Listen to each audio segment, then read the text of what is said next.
Маша и медведь. Русская народная сказка. Жили-были дедушка да бабушка. Была у них внучка, Машенька. Собрались раз подружки в лес, по грибы да по ягоды. Пришли звать с собой и Машеньку. «Дедушка, бабушка, — говорит Машенька. — отпустите меня в лес с подружками». Дедушка с бабушкой отвечают: «Иди, только смотри, от подружек не отставай, не то заблудишься». Пришли девушки в лес, стали собирать грибы да ягоды. Вот Машенька деревце за деревце, кустик за кустик и ушла далеко-далеко от подружек. Стала она аукаться, стала их звать, а подружки не слышат, не отзываются. Ходила-ходила Машенька по лесу, совсем заблудилась. Пришла она в самую глушь, в самую чащу. Видит, стоит избушка. Постучала Машенька в дверь, не отвечают. Толкнула она дверь, дверь и открылась. Вошла Машенька в избушку, села у окна на лавочку.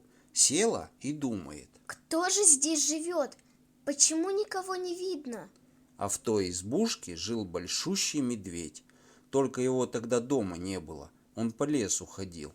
Вернулся вечером медведь, увидел Машеньку, обрадовался.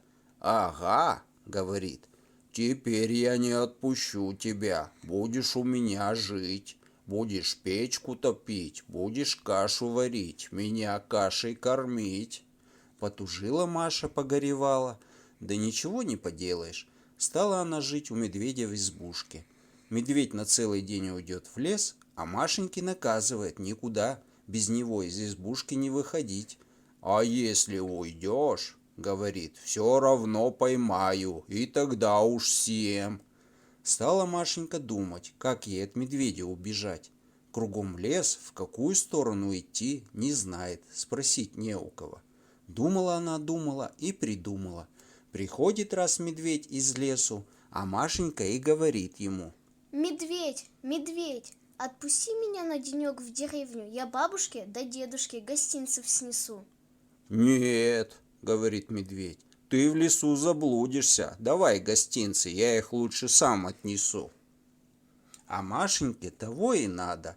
Напекла на пирожков, достала большой-пребольшой короб и говорит медведю: «Вот, смотри, я в короб положу пирожки, а ты отнеси их дедушке да бабушке. Да помни, короб по дороге не открывай, пирожки не вынимай, я ну дубок влезу, за тобой следить буду».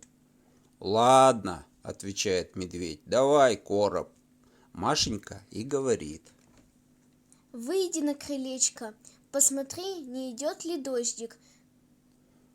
Только медведь вышел на крылечко, Машенька сейчас же залезла в короб, а на голову себе блюдо с пирожками поставила. Вернулся медведь, видит, короб готов, взвалил его на спину и пошел в деревню. Идет медведь между елками, бредет медведь между березками, во вражки спускается, на пригорке поднимается. Шел-шел, устал и говорит: «Сяду на пенек, съем пирожок». А Машенька из короба и говорит: «Вижу, вижу, не садись на пенек, не ешь пирожок, неси бабушке, неси дедушке». «Ишь, какая глазастая, — говорит медведь, — все ведь видит». Поднял он короб и пошел дальше. Шел-шел, остановился, сел и говорит: «Ох, сяду на пенек, съем пирожок». А Машенька из короба опять: «Вижу, вижу, не садись на пенек, не ешь пирожок, неси бабушке, неси дедушке». Удивился медведь: «Вот какая хитрая, высоко сидит, далеко глядит». Встал и пошел скорее.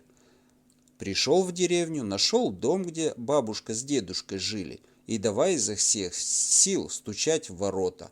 «Тук-тук, отпирайте, открывайте, я вам от Машеньки гостинцев принес». А собаки почуяли медведя и бросились на него. Со всех дворов бегут и лают. Испугался медведь, поставил короб у ворот и пустился в лес без оглядки. Вышли тут бабушка да дедушка к воротам, видит, короб стоит. «Что это в коробе?» — говорит бабушка. А дедушка поднял крышку, смотрит и глазам не верит. В коробе Машенька сидит, живехонька и здоровехонька. Обрадовались дедушка да бабушка, стали Машеньку обнимать, целовать, умницей называть. И жили они долго и счастливо.